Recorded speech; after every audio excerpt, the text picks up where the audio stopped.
Hey guys, welcome back to my channel. ಇವತ್ತೊಂದು ಕ್ವಿಕ್ಕಾಗಿ chicken recipe ತೋರಿಸ್ತಾ ಇದ್ದೀನಿ. ಅದು ಹೇಗೆ ಮಾಡೋದು ಏನು ಅಂತ ತೋರಿಸ್ತೀನಿ ಬನ್ನಿ. ಫಸ್ಟು ಇಲ್ಲಿ ನಾವು ಚಿಕನ್ನ ಮ್ಯಾರಿನೇಟ್ ಮಾಡಬೇಕು. ಅದಕ್ಕೆ ಒಂದು ಪಾತ್ರೆಯಲ್ಲಿ ಚಿಕನ್ ಹಾಕಿ, ಅರ್ಧ kg ಚಿಕನ್ ತೊಗೊಂಡಿದ್ದೀವಿ. ಅದಕ್ಕೆ ಒಂದು ಪ್ಯಾಕೆಟ್ ಕಬಾಬ್ ಪೌಡರ್ ಬರುತ್ತಲ್ಲ ವೈಟ್ ಕಲರ್ದು, ಅದನ್ನು ಹಾಕಿ ಆಮೇಲೆ ಒಂದು ಸ್ಪೂನ್ ಖಾರದ ಪುಡಿ ಮತ್ತು ಒಂದು ಸ್ವಲ್ಪ ಉಪ್ಪು ಹಾಕಿ ಚೆಂದಾಗಿ ಮಿಕ್ಸ್ ಮಾಡಿ ಎತ್ತಿಡಬೇಕು. ಒಂದು ಅರ್ಧ ಗಂಟೆ ಎತ್ತಿಡಬೇಕು ಇದನ್ನು.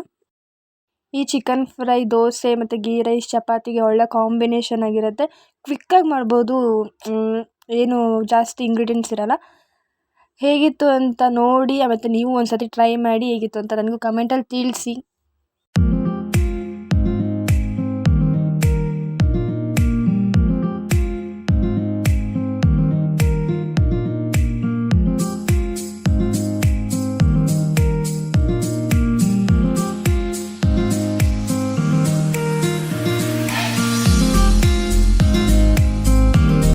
ಒಂದು ಪ್ಯಾನ್ಗೆ 4 ಸ್ಪೂನ್ ಆಯಿಲ್ ಹಾಕ್ಬಿಟ್ಟು ಹಸಿಮೆಣ್ಸಿನ್ಕಾಯಿ ಮತ್ತು 2 ಮೀಡಿಯಮ್ ಸೈಜ್ ಈರುಳ್ಳಿ ಎಲ್ಲ ಹಾಕಿ ಚೆನ್ನಾಗಿ ಫ್ರೈ ಮಾಡಬೇಕು. ಫ್ರೈ ಮಾಡಾದ್ಮೇಲೆ ಇದಕ್ಕೆ ಒಂದು ಸ್ವಲ್ಪ ಅರಿಶಿನ ಸೇರಿಸ್ಬೇಕು. ಅರಿಶಿನ ಸೇರಿಸಾದ್ಮೇಲೆ ಮ್ಯಾರಿನೇಟ್ ಮಾಡಿರೋ ಚಿಕನ್ನ ನಾವು ಹಾಕಿ ಚೆಂದಾಗಿ ಫ್ರೈ ಮಾಡಬೇಕು.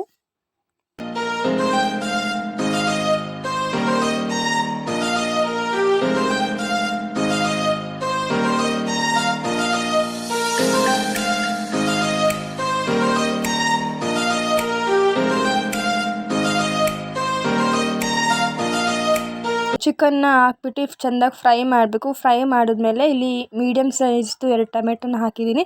ವೀಡಿಯೋ ಸ್ಕಿಪ್ ಆಗಿದೆ. ಆಮೇಲೆ ಅದಕ್ಕೆ ಒಂದು ಸ್ವಲ್ಪ ರುಚಿಗೆ ತಕ್ಕಷ್ಟು ಉಪ್ಪು ಹಾಕಬೇಕು. ಚಿಕನ್ ಬೇಯೋಕ್ಕೆ ಉಪ್ಪು ಹಾಕಬೇಕು ಮತ್ತು ಚಿಕನ್ ಉಪ್ಪೆಲ್ಲ ಹಿಡಿಬೇಕಲ್ವ, ಸ್ವಲ್ಪ ಉಪ್ಪು ಹಾಕಿ ಫ್ರೈ ಮಾಡಬೇಕು ಚೆನ್ನಾಗಿ.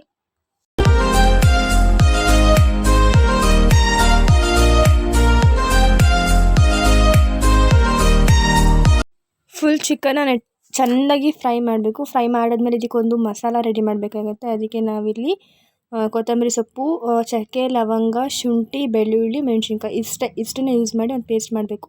ಒಂದು ಜಾರಿಗೆ ಬೆಳ್ಳುಳ್ಳಿ, ಶುಂಠಿ, 4 ಲವಂಗ, ಸ್ವಲ್ಪ ಚಕ್ಕೆನ ಹಾಕಿ, ಖಾರಕ್ಕೆ ಎಷ್ಟು ಬೇಕೋ ಅಷ್ಟು ಮೆಣಸಿನ್ಕಾಯಿ, ನಮ್ಮ ಕಡೆ ಸ್ವಲ್ಪ ನಾವು ಜಾಸ್ತಿ ಖಾರನೇ ತಿಂತೀವಿ, ಇಲ್ಲಿ ಮೆಣಸಿನ್ಕಾಯಿನ ಹಾಕಿ ಆಮೇಲೆ ಇದಕ್ಕೆ ಕೊತ್ತಂಬರಿ ಸೊಪ್ಪು ಹಾಕಿ ನೀರು ಆ್ಯಡ್ ಮಾಡಿ ಗ್ರೈಂಡ್ ಮಾಡಿದ್ರೆ ಒಳ್ಳೆ ಒಂದು ಪೇಸ್ಟ್ ರೆಡಿ ಆಗುತ್ತೆ. ಈ ಪೇಸ್ಟ್ನ ನಾವು ನೆಕ್ಸ್ಟು ಚಿಕನ್ನ ಫ್ರೈ ಮಾಡ್ತಿರ್ತೀವಲ್ಲ ಅದಕ್ಕೆ ಆ್ಯಡ್ ಮಾಡಬೇಕಷ್ಟೆ.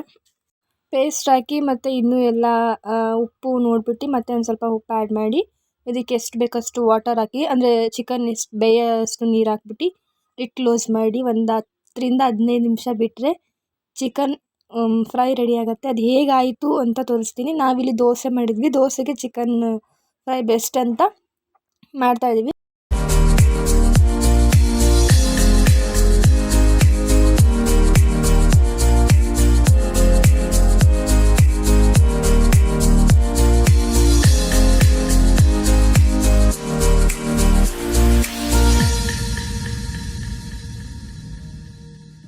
ರೆಸಿಪಿ ಬಂದ್ಬಿಟ್ಟು ನನ್ನ ಓನ್ ರೆಸಿಪಿ. ಇದನ್ನು ನಾನು ಯಾರು ಹೇಳ್ಕೊಟ್ಟಿಲ್ಲ, ಏನಿಲ್ಲ, ಎಲ್ಲೂ ನೋಡಿಕೊಂಡು ಇಲ್ಲ, ಇದು ನಾನೇ ಕಂಡುಹಿಡ್ದಿರೋದಂತಲೇ ಹೇಳ್ಬೋದು. ಇದು ನಮ್ಮ ಅಣ್ಣ ಚಿಕನ್ ತಿನ್ನಲ್ಲ, ಆದರೆ ಅವನಿಗಿದು ಇಷ್ಟ ಆಗುತ್ತೆ. ಇದೊಂದು ರೆಸಿಪಿ ಇಷ್ಟ ಆಗುತ್ತೆ ಅಷ್ಟೇ.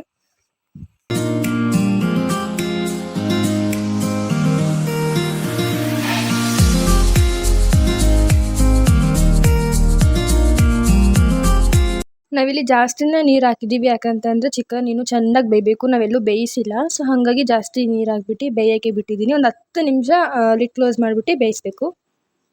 ಒಂದು ಕೈಲಿ ರೆಸಿಪಿ ರೆಕಾರ್ಡ್ ಮಾಡ್ತಾಯಿದ್ದೆ, ಇನ್ನೊಂದು ಕೈಲಿ ರೆಸಿಪಿ ಮಾಡ್ತಾಯಿದ್ದೆ. ವಿಡಿಯೋ ಸ್ವಲ್ಪ ಶೇಕ್ ಆಗಿದೆ, ಪ್ಲೀಸ್ ಏನು ಅಂದ್ಕೊಳ್ದೆ ಅಡ್ಜಸ್ಟ್ ಮಾಡ್ಕೊಂಡು ವಿಡಿಯೋ ನೋಡಿ.